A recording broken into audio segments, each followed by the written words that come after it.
Noi siamo gli ultimi del mondo, ma questo mondo non ci avrà. Noi lo distruggeremo a fondo, spezzeremo la società. Nelle fabbriche il capitale come macchine ci usò, nelle sue scuole la morale di chi comanda ci insegnò. Questo pugno che sale, questo canto che va, è l'Internacional. Muchas gracias, Alberto. Bueno, pues en efecto yo le traté a Manolo sobre todo en la segunda mitad de los años 70 y la verdad es que teníamos acuerdos muy profundos. Me atraía enormemente el rigor de la ciencia aplicado al propio marxismo, el rigor en la terminología, en la reflexión, la falta de convencionalismo, la capacidad ética de imponerse el pensamiento contra todas las barreras. Me abrió a la ecología. Yo venía ya con todo el tema del pacifismo de Alemania, pero aquí con Manolo y con sus discípulos realmente aprendí muchísimo más y me dio ya, vamos a decir, mi forma definitiva. Sacristán a mí me criticaba por cosas más serias que por detalles filológicos. Me decía que yo no me tomaba suficientemente en serio lo que significaba la religión. Me abrió otras posibilidades, como por ejemplo una cierta apertura a otras visiones no marxistas de la revolución. Yo la verdad es que en aquella época yo creo que se le daba mucha importancia como algo así como emblema de Manolo Sacristán su prólogo al anti-Düring, que a mí la verdad es que en algunos momentos casi me escandalizaba teóricamente y en otros me suscitaba reservas.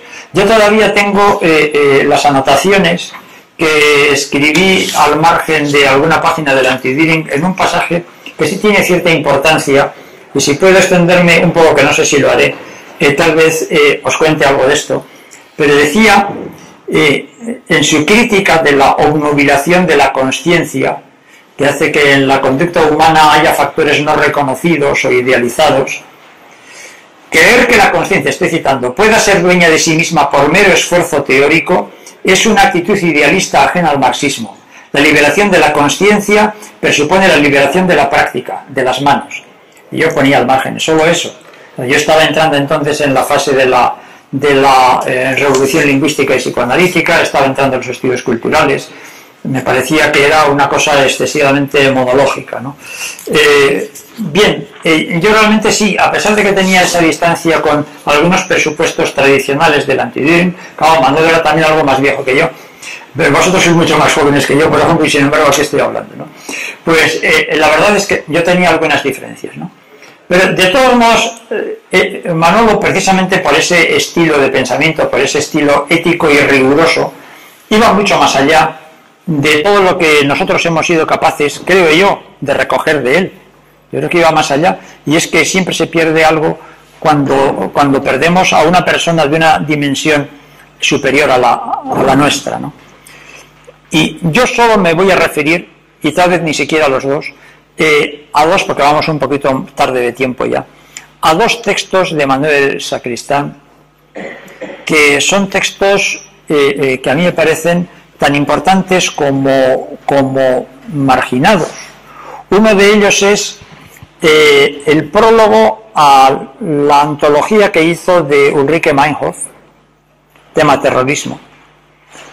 El otro texto es el prólogo, está en las notas a la traducción que hizo de la biografía del indio Jerónimo, tema del nacionalismo, podría ser. Y ahí se pueden ver, yo creo, varias cosas. Una, plantear, vamos a decir, los límites y la y el pasar los límites de lo que pensó Manuel Sacristán, y otra cómo ha cambiado la situación desde entonces. Hoy Manuel Sacristán tendría muchos problemas para publicar, por ejemplo, la antología y las notas y la introducción a Ulrike Meinhof. Y por eso quiero hablar ahora de este texto. Yo por entonces era un lector de Concret y tenía una admiración enorme de Ulrike Meinhof, que creo que murió el año 75. Por eso la antología también se hizo muy rápidamente, a toda velocidad.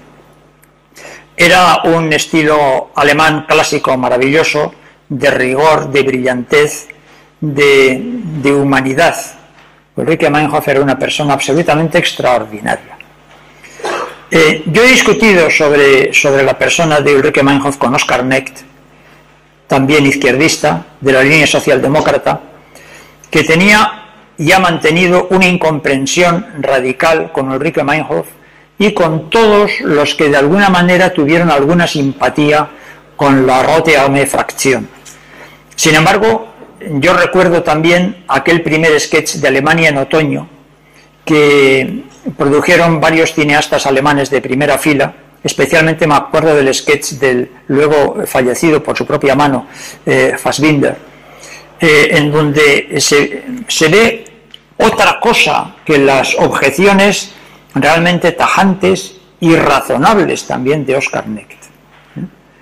Seguramente Manuel Sacristán no estaba del lado de Oskar Necht, quien sin embargo me parece el representante más, yo diría, más respetable de una socialdemocracia alemana con categoría, no como la que tenemos, por ejemplo, en otros sitios.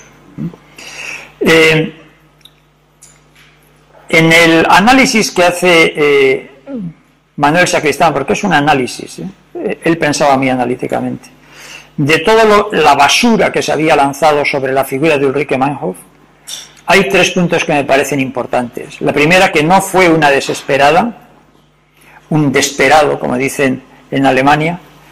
La segunda, que no fue una ilusa del 68. Y la tercera, que no era una anarquista, sino que era una marxista realmente.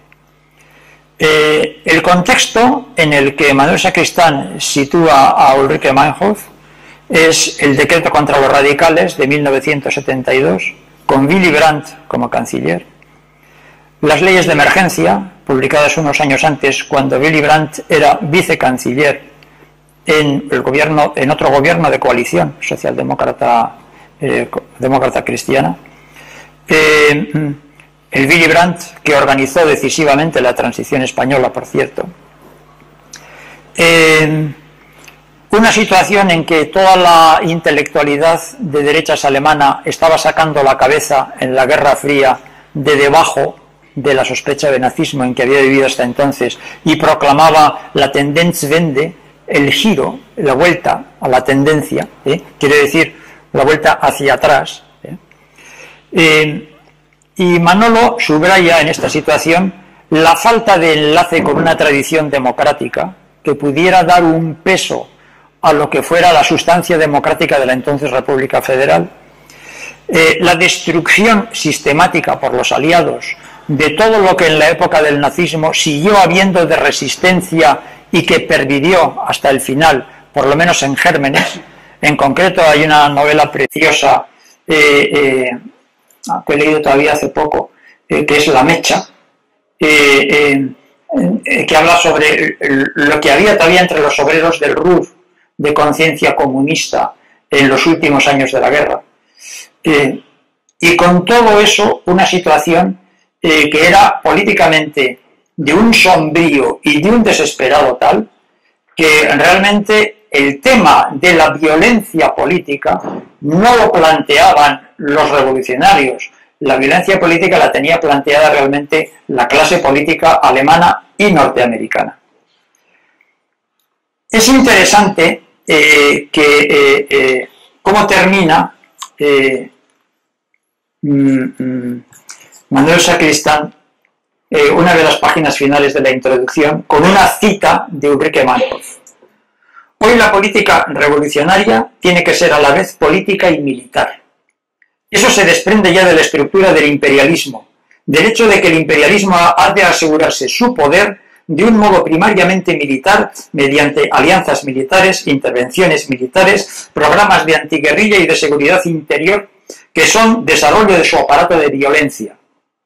A la vista del potencial de violencia del imperialismo, no hay política revolucionaria sin solución de la cuestión de la violencia en cada fase de la organización revolucionaria.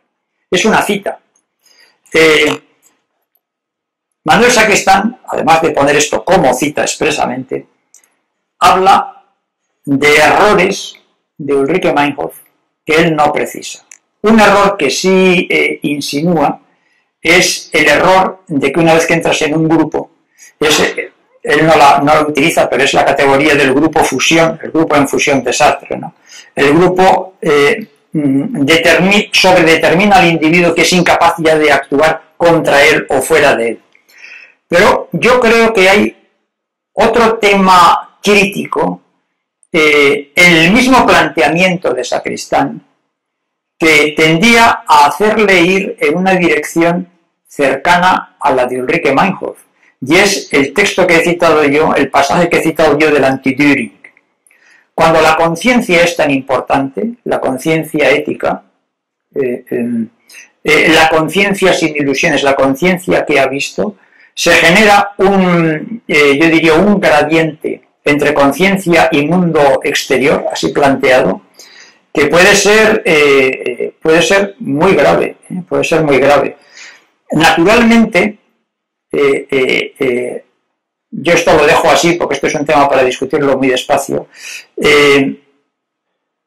Hay otro tema que es importantísimo, y es que en la estrategia política de la globalización económica, actualmente precisamente es la reacción que se espera de nosotros. Esto tal vez no era tan claro en aquella época, en este momento sí. Y luego hay otro tema también que yo añadiría, y es el terror que me produce, puesto que yo soy vasco, no tanto los atentados de ETA, que además hace tiempo que no son mortales, sino lo que me produce terror es la pretensión de disputarle al Estado el monopolio legítimo de la violencia. Aquí hay temas que son muy difíciles, pero Manuel Sacristán no tuvo ningún reparo en abordar este problema, yo creo que en los términos más valientes y más decididos que se podía hacer, haciendo inmediatamente después de la muerte de Ulrike una antología comentada y además comentada contra sus detractores. Se nos ha hecho muy tarde, vamos muy tarde en todo, y no voy a entrar en el tema del indio Jerónimo, que me parece una cosa absolutamente inesperada. En Sacristán lo fue para mí. Y yo creo que ahí se ven muy bien algunos límites del pensamiento de Manolo, pero también, una vez más, su valentía en abordar todos los temas que hoy estamos barriendo debajo de la alfombra. Esto ha sido todo.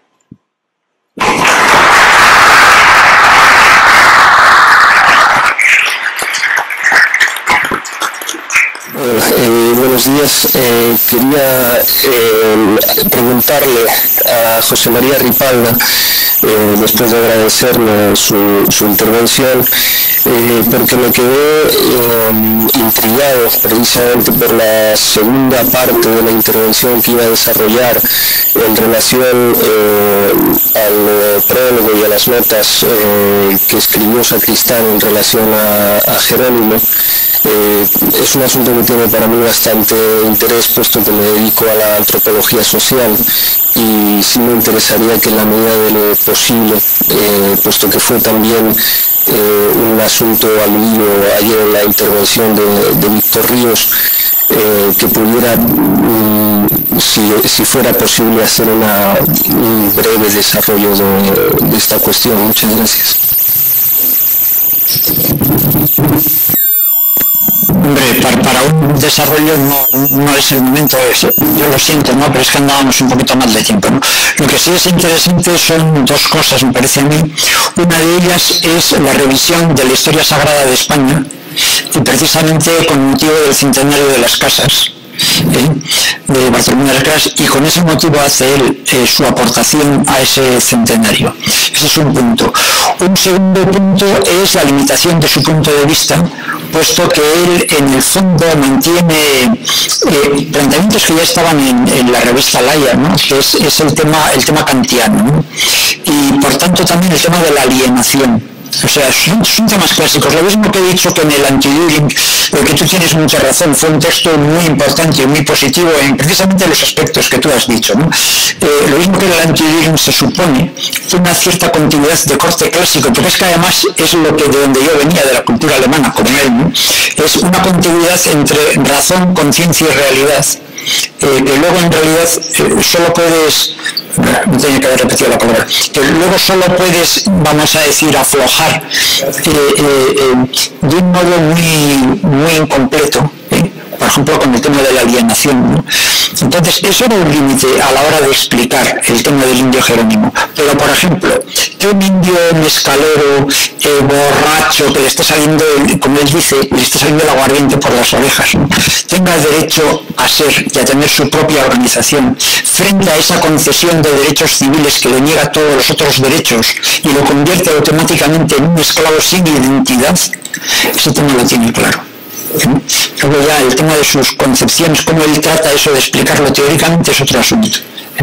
Pero yo creo que no podemos entrar ahora mucho más en esto. Gli ultimi del mondo, ma questo mondo non ci avrà. Noi lo distruggeremo a fondo. Spezzeremo la società, nelle fabbriche il capitale, come macchine ci usò, nelle sue scuole la morale di chi comanda ci insegnò. Questo pugno che sale, questo canto che va, è l'internazionale, un'altra umanità, questa lotta che è uguale, l'uomo all'uomo farà, è l'internazionale, fu vinta e vincerà. Franco Fortini, 1968, 1971, 1990, e questa è l'ultima versione, 1994.